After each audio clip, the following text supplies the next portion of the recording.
You are listening to Verb Minute, where words do remain.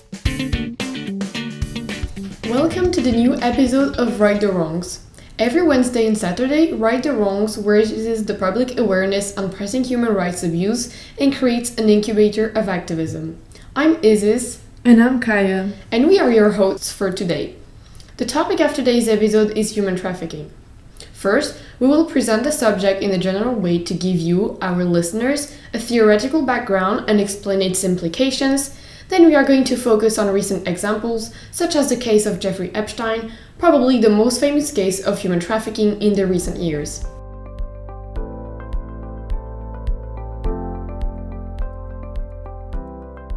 But let's start from the beginning. How do we define human trafficking? According to the United Nations Office on Drugs and Crime, human trafficking is the recruitment, transportation, transfer, harboring, or receipt of people through force, fraud, or deception with the aim of exploiting them for profit.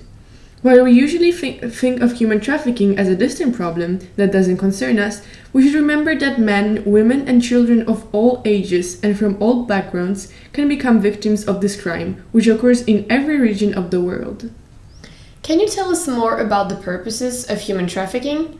What forms of this crime exist? Again, we usually automatically connect human trafficking with sexual exploitation, while in fact it has many different faces. Of course, sexual exploitation is an important type of this phenomenon, also in entertainment and hospitality industries. There is also labor exploitation, be it in factories or in the agriculture industry, and domestic servitude. An important element is debt bondage, as it creates a chain of exploitation. Victims also have to participate in forced begging and forced marriages. They are sometimes tricked into organ removal. Lastly, children are made into soldiers or they are forced to commit crimes. Now that we know some basic information about this horrifying crime, we should present some statistics to show how widespread human trafficking is. It is indeed estimated that there are between 20 and 30 million people involved in modern-day slavery around the world, with over 70% of the victims being women and girls. The vast majority of the victims are young people. Teenagers and young adults between the ages of 15 and 26 constitute around 45% of all victims. Worldwide, 1/5 of the victims are children, though in some regions like West Africa, they constitute up to 100% of the trafficked people. Nearly 80% of international human trafficking journeys cross through official borders and control points, such as airports and land border control points. Could you tell us a bit more about the different routes of human trafficking? Are there any patterns? Tracking human trafficking is a difficult task, given its hidden nature and the fact that traffickers regularly switch routes to stay undiscovered. The lack of available data restrains the establishment of specific patterns, but we can still detect certain trends in the transfer of victims. Organizations that study human trafficking tend to classify countries in 3 different categories: the source countries, the transfer countries, and the destination countries. A transition country is typically a country near the destination one, selected for its weak border controls or corrupted immigration officials, or even its affiliation with organized crime groups involved in the same business. It facilitates the passing from the origin to the destination. Before we dive into the topic, it is worth noting that it is practically impossible to make a clear distinction between the countries, because most take part in different traffics, and they are therefore switching roles. For example, domestic trafficking has been detected in every country around the world, and places each of them in both origin and destination countries. Nonetheless, if we consider the cross-border traffics, we can establish trends regarding the origin or the destination. In a 2014 UNODC report, out of the 78 countries examined, it is stated that 37 were considered to be more typical origin countries of cross-border trafficking, whereas 41 were considered to be more typical destination countries. Additionally, the UNODC specifies that it is more about regional economic disparities, where victims flow from poorer to richer areas, whether it be countries, regions, or across the globe. When combined with other factors such as governance failure, in post-conflict countries, for example, or natural disaster or limited education, the risks of dealing with human trafficking rise.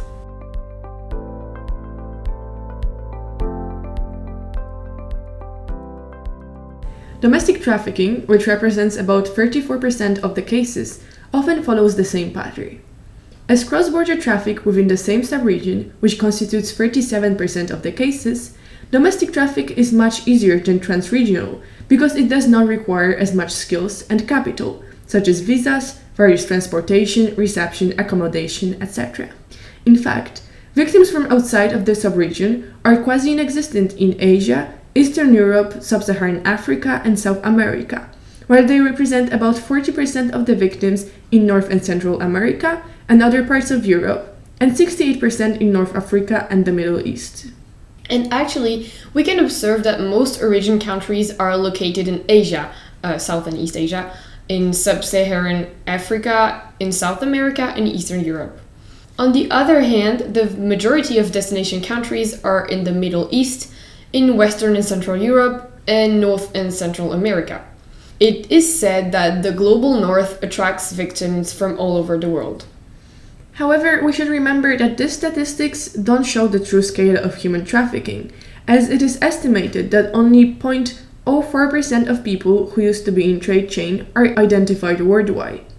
Moreover, over the years, the data changes due to the changes in its collection and analysis. For example, since the beginning of the century, identification of cases of forced labor has improved, and it has been increasingly recognized that men can also be victims of human trafficking. That leaves us with the question, what are the main causes of this crime? One of the most important causes of human trafficking is poverty, as it can drive the actions of both the perpetrators and the victims. Poor people are more vulnerable to being trafficked, as they are more desperate to find a job. Another reason is the lack of education, which not only limits the prospects of finding a job, but also limits the knowledge about human rights, as well as the lack of legitimate economic opportunities. Another important factor is the lack of protection of the rights of vulnerable groups, and, in certain places, social factors and cultural practices. For example, in some countries, bonded labor is a common way of paying off debts. In others, the practice of parents selling their children is unfortunately still developed. Not only are there multiple causes of human trafficking, but the mechanism how it is done also vary. The perpetrators abuse their victims both physically and psychologically. They often use deception and fraud so that the victim travels willingly. They abuse people in positions of vulnerability, often by promising payments and benefits. A common tactic used on young women takes place when someone, usually a young man, seduces them by promises of a future life together. An important step in such cases is isolating the victim from their friends and family. Finally, perpetrators usually take away victims' official documents, so in case they escape, getting help or traveling is more difficult for them. And how is it possible that human trafficking continues to be such a big problem? There are two main explanations behind that. First of all, difficulties with determining a legal definition of trafficking and scarcity of comprehensive data about the scope of the crime, which are the basis for further action, are a big problem. There are also inadequate measures to prosecute traffickers, protect victims, and prevent trafficking. That is the first part of the problem. The second part is that, along with illegal arms and drug trafficking, human trafficking is one of the largest international crime industries in the world. A report from the International Labour Organization says forced labor generates $150 billion in illegal profits per year.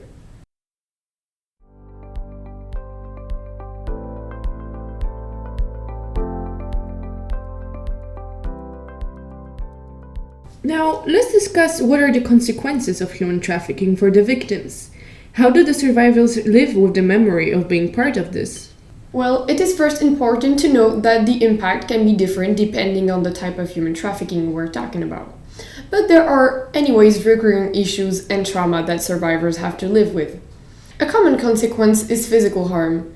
Physical violence can be used by the trafficker to maintain power over their victims using different means, starvation, beatings, rape, or simply excessive work. It can lead to broken bones, which they cannot treat properly, infections, brain trauma, sexually transmitted diseases, unwanted pregnancies for women, improper development for minors, and much more. But physical pain is the most visible trauma, so what can you tell us about the rest? There is also psychological trauma. Not only are the victims vulnerable to long-term health issues, but they can experience severe psychological harm. It is believed that the impact of victimization is even more damaging. First, there is the fact that they are brutally isolated from any kind of social contact. They are separated from their families, friends, or community. If they are trafficked internationally, they may not be able to contact anyone due to the language barriers. What are the most common mental illnesses that the victims might go through? The most commonly found mental issue is the post-traumatic stress disorder, but trafficking can also lead to cognitive impairment, memory loss, panic disorder, depression, and even suicide. They can also abuse the use of diverse substances, which reinforces health risks. Another possibility is developing the Stockholm Syndrome. Can you give us more information about this illness? Yes, so of all the forms of human trafficking, it is the victims of sexual exploitation who most often develop emotions toward traffickers. The Stockholm Syndrome is an illness where victims will develop feelings of sympathy and closeness for their abusers. This is a survival mechanism. It is an attempt at minimizing and justifying the abuse they are going through. It can also prevent them from escaping because of the sense of guilt it creates in the victim, when they develop a false sense of loyalty to their trafficker. As we can see, survivors and victims of human trafficking are severely impacted by their condition, and they, above all, need help to recover from their traumatic experiences. It goes without saying that they need to be supported and accompanied through their healing. It is important to shed a light and raise awareness on this issue that is often overlooked.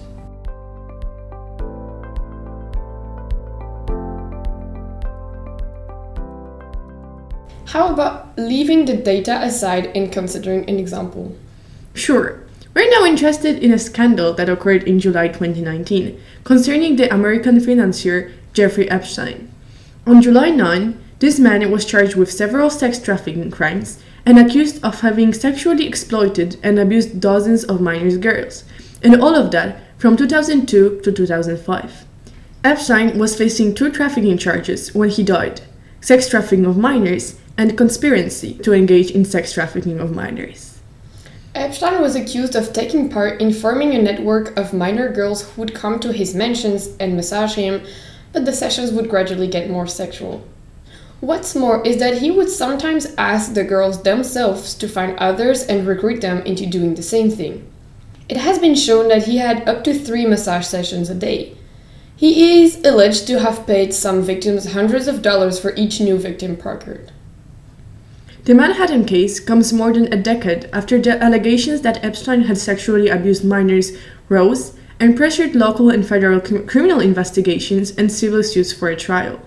In 2008, he was already accused of such crimes and had made a so-called sweetheart deal with 2 cases he was confronted with, meaning that the outcome of the trial was greatly beneficial for him. This case was chosen because it might resonate with a lot of us, since it is recent and is linked to the Me Too movement that allowed for numerous rape and sexual aggression victims to be heard. We must nonetheless keep in mind that this type of human trafficking is anything but a normal case, experts say. Why is that?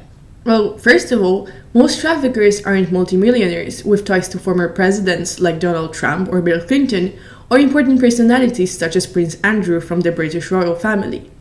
What we must remember is that where there is vulnerability, such as marginalized people, people who will not believe whatever happens, and someone willing to take advantage of this vulnerability, there is human trafficking.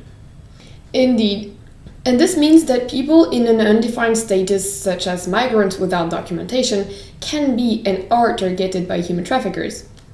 If I take somebody's documentation or threaten to expose them to immigration authorities, I can force them into any type of labor, explained Jessica Emerson, the director of the Human Trafficking Prevention Project at the University of Baltimore.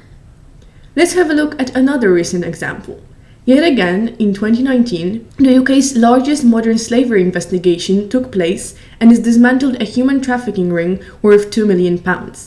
The approximately 400 victims it exploited were for the most part homeless, ex-prisoners, or alcoholics to whom a better life was promised. The 8 members of the crime group were said to callously and systematically exploit vulnerable members of the Polish community. Men and women from age 17 to 60 were recruited off the streets in Poland with the promise of a better life, only to be exploited and trapped into a desperate cycle of dependency with nowhere to go. Could you tell us more about this organization? Sure. The victims were forced to work on farms, rubbish centers, and poultry factories. The facilities were described as cramped and rat-infested. They were paid as little as 50 pence an hour and had to find ways to feed and wash themselves, while the gang seized their identity cards and opened national insurance and bank accounts in order to make money on their back. They were also sometimes forced to go to cash points to withdraw money, supposedly for various tips like transport costs, rent, and food. They were also physically harmed if their behavior was considered too problematic. This modern-day slavery, considered to be the most ambitious, extensive, and prolific conspiracy network ever uncovered, ran from June 2012 to October 2017.